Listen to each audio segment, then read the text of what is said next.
Hey guys, all right, so we've had a lot of questions from people because we've covered in depth kind of what you do when you first get an internet lead and how important they are right in the beginning. First 15 to 30 seconds, you take control, you ask the question that makes them do something, you go into your ARP and your ARC, right? ARP, ARC, acknowledge, respond, pivot, acknowledge, respond, close. You can watch those on another video. But one of the questions we've been getting from a lot of people now, because they're at the point where they're at the 6 month and after range, is how do you follow up with people from then on? How do you still get them? And it's an extremely important question because the stats tell us it is. The stats tell us that the way that internet leads are different than referrals is that most of them are 12 to 18 months out by the time they're doing their search. And when they're doing their search for an agent, 92 to 96% of them are going online. So there's a small percentage of people who will react right in the beginning. Then there's these other people where you're really building up your pipeline. You know, keep in mind when you're getting internet leads, just because they didn't respond in the first 2 weeks, those are all people that responded to you that now go into your database, that go into automatic follow-up. But here's the kind of follow-up you want to do kind of from that 5-6 month period and on, you know, until they finally respond, maybe till 18 months, 24 months, however long you want to keep it going for. But as you're going to learn, it takes 10 seconds, 20 seconds. Like, you might as well keep doing it, okay? So what you want to do is you want to make sure you're touching base at least twice a month.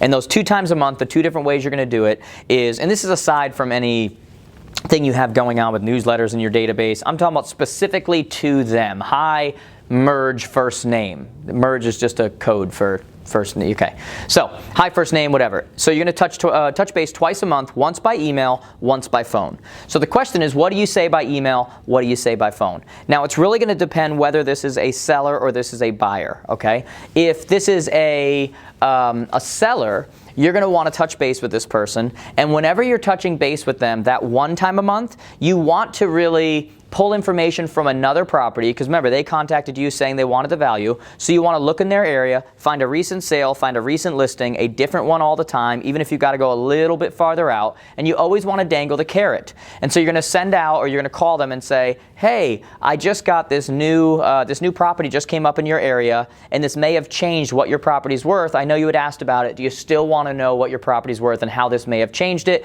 Give me a call back at blah. Or you can send out an email. Remember, you're doing this twice a month. You're always going to dangle that carrot.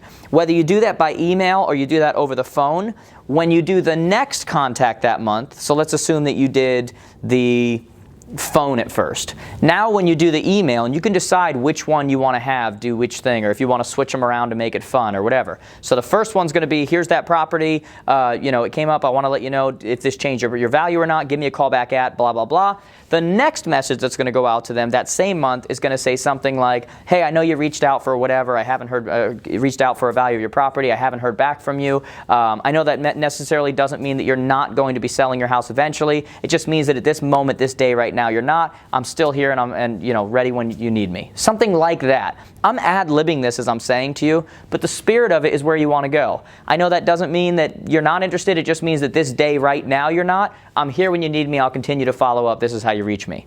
When you do that, number one, it shows them the commitment you have, and when you actually go to list their property, they're seeing how you're going to act when you list their property, how you're going to follow up with potential buyers. But it also makes them feel a little bad. It kind of makes them guilty if they don't use you because you've spent all this time, even though really it took like less than 10 seconds. What if it's a buyer? Same thing. You're going to touch them twice a month, once by phone, once by email. You can decide which one of these messages go by phone and which one of these messages go by email, but it's the same kind of a thing. If it's a buyer, you're going to call them with the cheese that the mice want, or with the carrot that you can dangle and say, hey, I know you had contacted me about so-and-so property. Hey, another one just came up that just about matches that I think you'll love. Give me a call back, or where can I contact you at to talk about this property? You're always going to dangle it. The second message, phone or email, you decide which one each month you want to do each message with. Mix it up if you want to have fun. Is just going to be that same message you left for the seller. Hey, I know you reached out to me about buying a house. I know that most people are in a process when they're doing it. And just because I haven't heard back from you doesn't mean that you don't want to do it. It just means that maybe at this day, at this moment, you're not completely ready. I'm okay with that. I'm here when you're ready, and I'll continue to follow up with you. Here's how to reach me if you need me for anything at all. That's your message, 10 seconds. You do those 2 things from month 5, 6 on through 18, 20, 24, whatever it is, you're literally going to spend less than a minute on this contact, but I'm telling you, watch the results. If you close at a 5-6% rate, which is where the highest people close, that means that you are going to have another 3, 4, 5 transactions worth tens of thousands of dollars simply because you committed to that minute. Can you do me a favor and say, I will commit to that minute for that person every month? Because if you do, you're going to make a lot more money. Thanks, guys. Hope that helps.